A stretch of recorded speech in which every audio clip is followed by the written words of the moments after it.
नमस्कार दोस्तों, welcome back to my channel researchers lens. दोस्तों, इस वीडियो में हम स्टार्ट करने जा रहे हैं एक बहुत इंपॉर्टेंट टॉपिक जो है transport and diffusion of pollutants. इस टॉपिक के अंदर एयर पोल्यूशन के अंदर अगर देखा जाए तो ट्रांसपोर्ट एंड डिफ्यूजन से काफ़ी क्वेश्चन पूछे जाते हैं हमारे नेट एग्जामिनेशन में, और इसमें न्यूमेरिकल बेस भी क्वेश्चन होते हैं। कई बार थ्योरेटिकल बेस तो पूछे जाते हैं, न्यूमेरिकल बेस भी काफ़ी क्वेश्चन आ जाते हैं। तो एक इम्पॉर्टेंट टॉपिक है, इसमें कई सारे कॉन्सेप्ट हैं जो आपको कवर करने पड़ेंगे।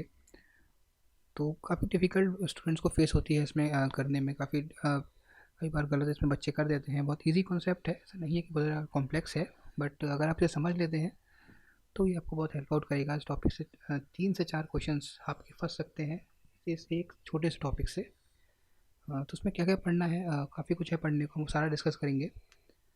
तो देखिए, एयर पोल्यूशन में अगर हम बात करें तो मेनली 3 चीज़ें इंपॉर्टेंट है। पहला है सोर्स, दूसरा है ट्रांसपोर्ट और तीसरा रिसेप्टर्स।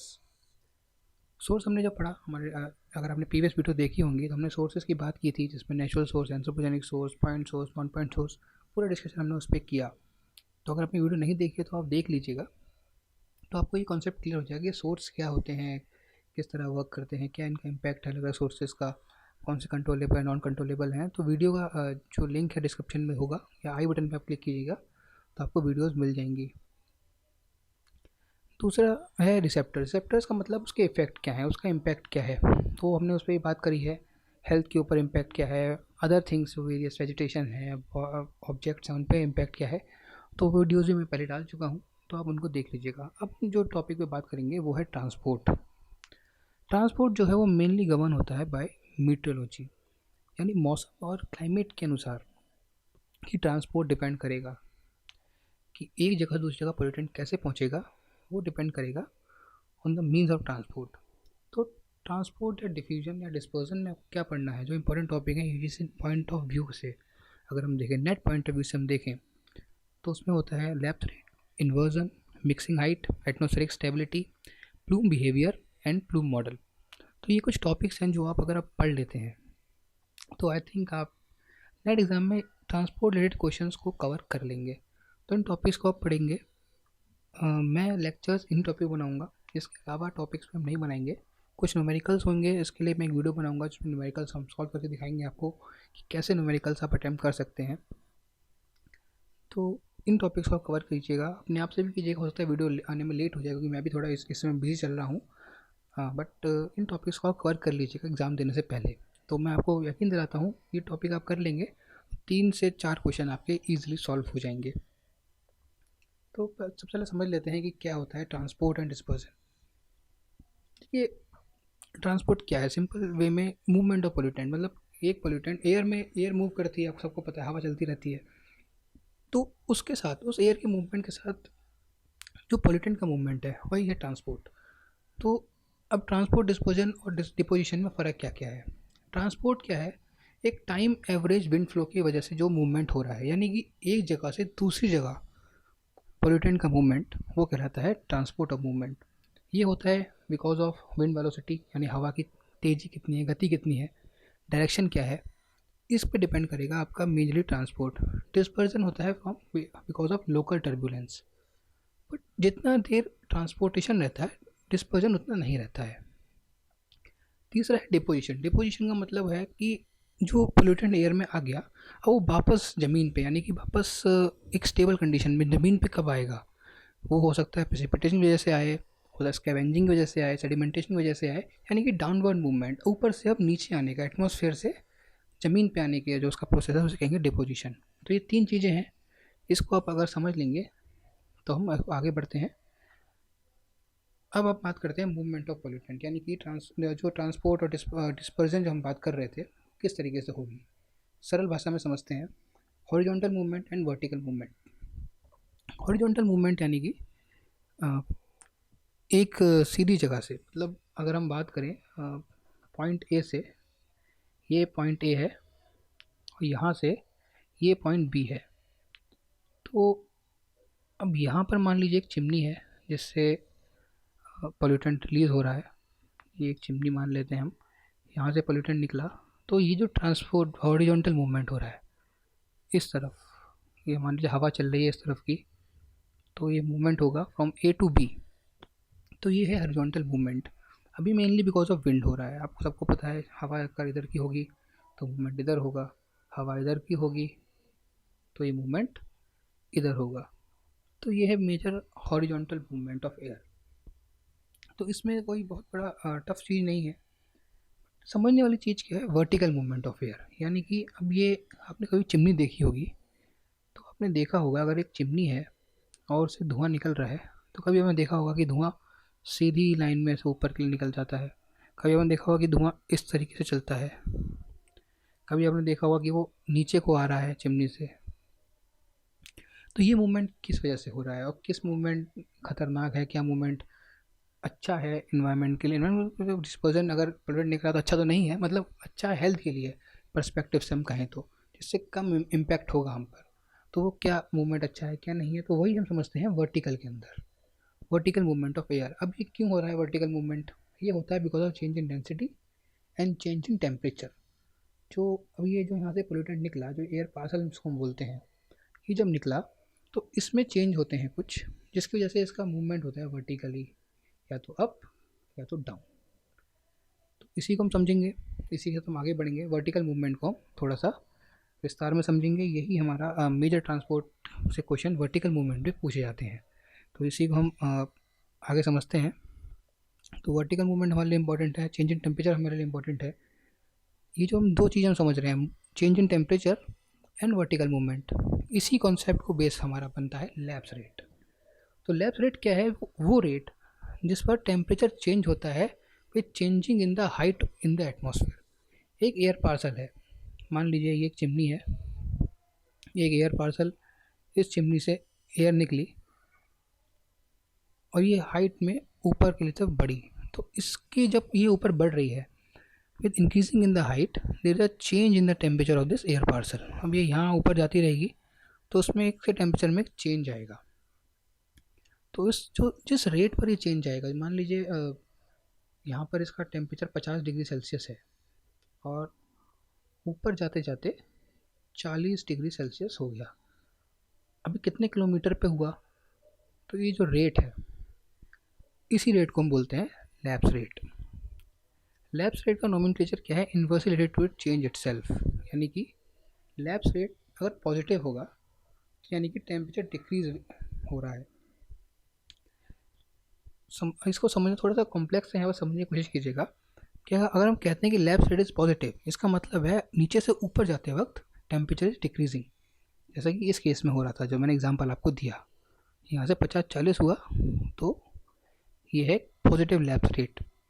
बट यहीं इसी सेम केस में अगर यहाँ पर 50 है और ऊपर जाते वक्त टेम्परेचर हो गया 60 डिग्री सेल्सियस, तब हम इसे कहेंगे नेगेटिव लैप्स रेट, यानी कि increase in temperature with height. अब लैप्स रेट को हम डिवाइड कर सकते हैं दो कैटेगरी में, environmental lapse rate and adiabatic lapse rate. Environmental lapse rate, adiabatic lapse rate के बारे में आगे अभी हम बात करेंगे, बट आप इसको समझिए कि एडियाबैटिक लैप्स रेट दो कैटेगरी में फिर डिवाइड किया जाता है, जो है dry adiabatic lapse rate and saturated adiabatic lapse rate. इन सब के बारे में डिस्कस करेंगे धीरे धीरे। तो पहले समझते हैं कि कैसे होता है मूवमेंट ऑफ एयर और पॉल्यूटेंट एयर पार्सल का। तो मान लीजिए कि एयर पार्सल है, ये निकला है अभी अभी चिमनी से, यहाँ पर एक चिमनी है, हम मान लेते हैं चिमनी है या कोई भी एमिशन सोर्स है, वहाँ से ही निकला। अब ये निकला तो इसका वर्टिकल मूवमेंट शुरू होगा, इसकी हाइट में इंक्रीज़ होगा। विद इंक्रीज इन हाइट इसका जो वॉल्यूम है वो बढ़ता रहेगा। क्यों बढ़ेगा, because of decrease in pressure. यहाँ प्रेशर ज़्यादा होगा और यहाँ ऊपर जाते जाते इसमें प्रेशर में कमी आती रहेगी। अब इसमें वॉल्यूम एक्सपेंशन भी होगा, अब क्योंकि प्रेशर डिक्रीज हो रहा है, वॉल्यूम बढ़ रहा है, तो टेम्परेचर इसका घटेगा। बट लेकिन जो इसके अंदर हीट है उसके अंदर चेंज नहीं आएगा। दैट इज़ वही कि हमारा अजम्पशन हम ये मानते हैं कि जो हीट कंटेंट है इसके अंदर, हीट जो इसके अंदर है उसके अंदर कोई चेंज नहीं आता है, the amount of heat remains the same, और हम कह सकते हैं इट रिमेन्स कांस्टेंट। तो अब थर्मोडायनेमिक्स को थोड़ा याद करेंगे तो 4 तरीके के थर्मोडायनेमिक्स प्रोसेस होते हैं, isothermal, isobaric, isochronic and adiabatic. तो अब यहाँ पर जो कॉन्सेप्ट हमारा लगता है, the change in temperature and pressure without changing in the heat is called as the adiabatic process.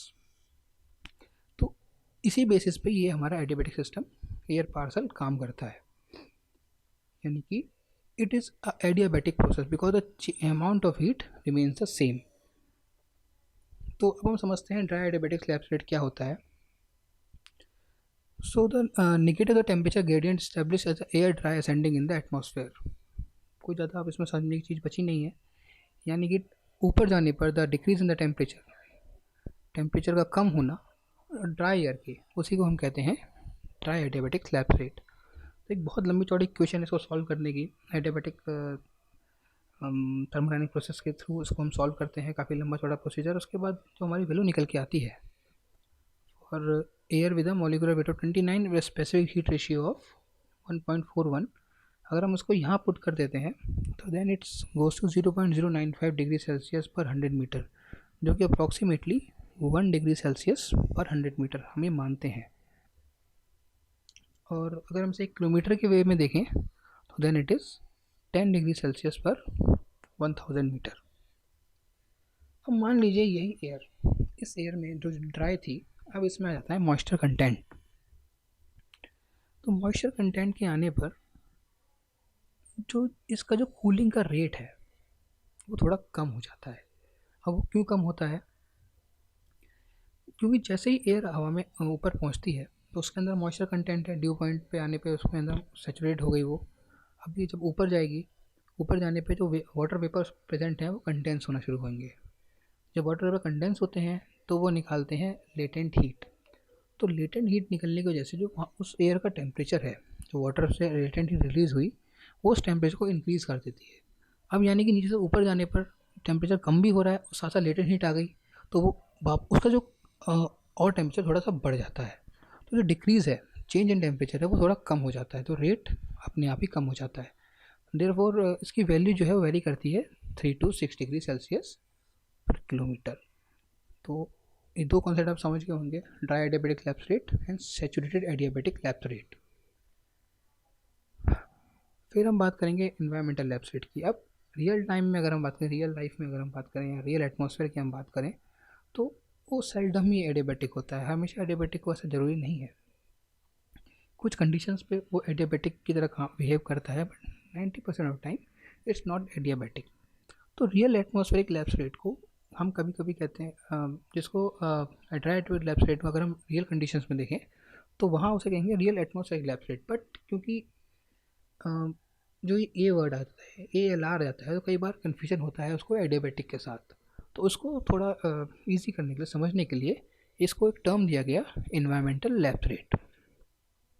तो ELR जो है वो एक्चुअल लैप्स रेट है, जिसके बेसिस पर जो एम्बियंट टेम्परेचर है वो चेंज होता है हाइट के साथ। तो ELR इज अराउंड, जो ELR हमारी वैल्यू मानी जाती है वो मानी जाती है 6.5 डिग्री सेल्सियस पर 100 मीटर। तो आई होप आप लोग ये समझ गए होंगे कि इन्वायरमेंटल लैप्स रेट क्या होता है, एडियाबैटिक लैप्स रेट क्या होता है, सैचुरेटेड लैप्स रेट क्या होता है। तो हमने ये बेसिक कंडीशन टर्मिनोलॉजीज की बात कर ली। अगली वीडियो में हम बात करेंगे इन्वर्जन की। इन्वर्जन अगर हम समझ लेंगे, उसके बाद हम डिस्कस करेंगे कंडीशंस, अलग अलग कंडीशंस और स्टेबिलिटी की, किस कंडीशन पे इन्वायरमेंट स्टेबल होगा, किस कंडीशन पे अनस्टेबल होगा, किस कंडीशन में न्यूट्रल होगा, और ये किस तरीके से एयर पार्सल को इम्पैक्ट करेगी। और उसके बाद धीरे धीरे हम आगे बढ़ेंगे और समझेंगे प्लूम बिहेवियर को भी। तो इस वीडियो में इतना ही रखते हैं, शॉर्ट एंड क्लिप्स इस वीडियो को रखते हैं। अगली वीडियो में हम इन्वर्जन समझेंगे, उसके बाद अगली वीडियो में हम बात करेंगे अलग अलग कंडीशन स्टेबिलिटी की। तो thank you for watching. I hope आपको समझ में आया होगा। थोड़ा सा कॉम्प्लेक्स है, मैं मानता हूँ, बट आप थर्मोडायनेमिक्स में अगर आपने थोड़ी रिकॉल करेंगे तो आप समझ जाएंगे इजीली, आप उसको अंडरस्टैंड कर लेंगे। बाकी बहुत ज़्यादा डिटेल में आपको नहीं पढ़ना है, थोड़ा थोड़ा कॉन्सेप्ट समझिएगा, थोड़ी बुक्स रेफ़र कीजिए, अच्छे वीडियोज़ हैं वो रेफ़र कर लीजिए। आप इजीली समझ जाएंगे। हमें सब्सक्राइब कर लीजिए, आने वाली वीडियोस आपको मिलती रहे, ताकि इस टॉपिक को आप पूरा मेरे चैनल पे पढ़ सकते हैं। मैं पूरा इसको डिस्कस करूँगा, फिर उसके बाद क्वेश्चंस भी हम सॉल्व करेंगे। साथ ही साथ अगर आप टेलीग्राम पर हैं तो हमारे चैनल को सब्सक्राइब वहाँ भी कीजिए। मैं वहाँ क्विज और कई सारे क्वेश्चंस डालता रहता हूँ, जो आपको एग्ज़ाम प्रिपरेशन के लिए बहुत हेल्पफुल रहते हैं। तो शेयर एंड सब्सक्राइब जरूर कीजिएगा इस चैनल को, और लाइक दबाइए। अब लाइक नहीं दबाते हैं, हमें समझ में नहीं आता कि आपको अच्छा नहीं लगता, या शायद मैं इतना चपड़ा नहीं पा रहा हूँ, तो डिसलाइक दबा दिएगा अच्छा नहीं लगे तो। बाकी थैंक यू वेरी मच। जय हिंद, जय भारत।